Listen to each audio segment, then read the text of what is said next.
인천의 발견. 안녕하세요. 인천의 발견 김경정입니다. 과거와 현재, 미래가 공존하는 21세기 국제도시 인천의 소식을 전하는 시간입니다.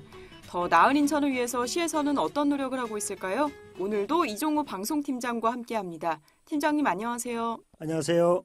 인천시는 최근 애인정책 시리즈로 분야별 시민 체감 정책을 발표해 나가고 있는 걸로 아는데요. 이번에는 원도심 활성화 방안을 발표했죠? 그렇습니다. 지난 10월 14일 인천시가 애인정책 시리즈 네 번째로 발표한 내용인데요. 원도심 활성화를 위해 향후 5년 동안 총 1조 원의 시 예산을 들여 중구, 부평구 등 원도심 주거 환경을 대폭 개선한다는 내용입니다.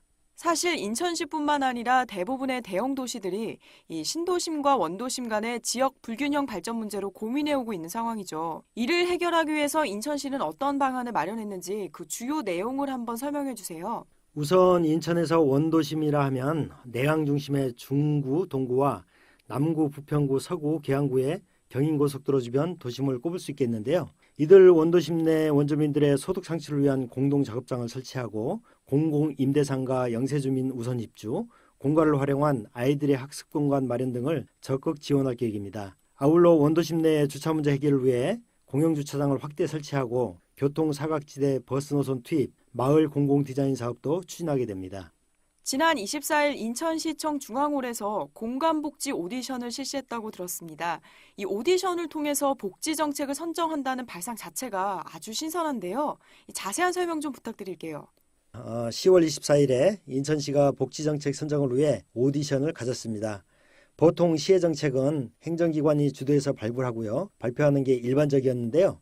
시민이 복지정책을 스스로 구상하여 제시하고 오디션이라는 경쟁 절차를 거쳐 채택하는 새로운 방식의 정책 발굴 방식으로 인천시가 처음으로 구상해본 정책개발 공모행사였습니다.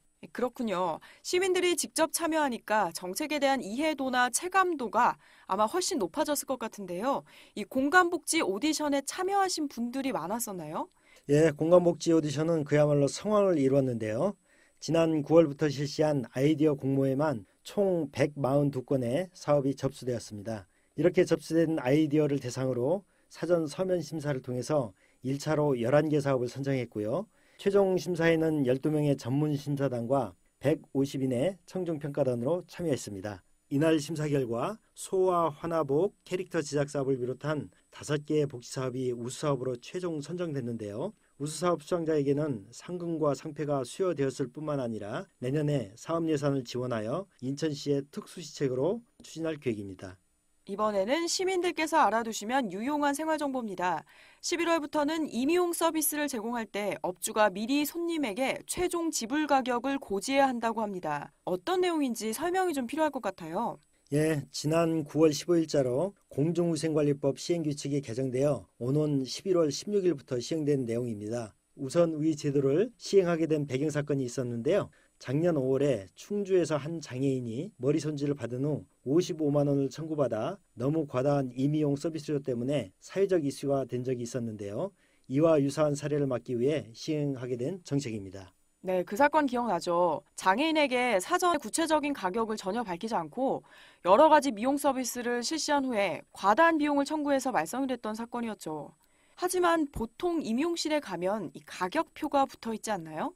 그렇습니다. 한 가지의 임의용 서비스를 받을 경우에는 이미 가격표에 게시돼 있으므로 사전 고지를 할 필요가 없습니다만 3가지 이상의 복합적인 임의용 서비스를 제공할 때에는 반드시 고객에게 서비스료를 사전에 고지해야 된다는 것입니다.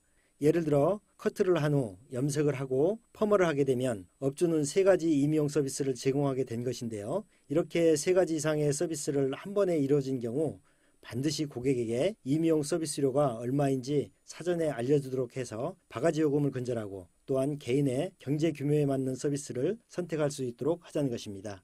네, 오늘도 자세한 말씀 고맙습니다. 월요일 인천의 발견 이종우 방송팀장과 함께했습니다. 팀장님 고맙습니다. 고맙습니다.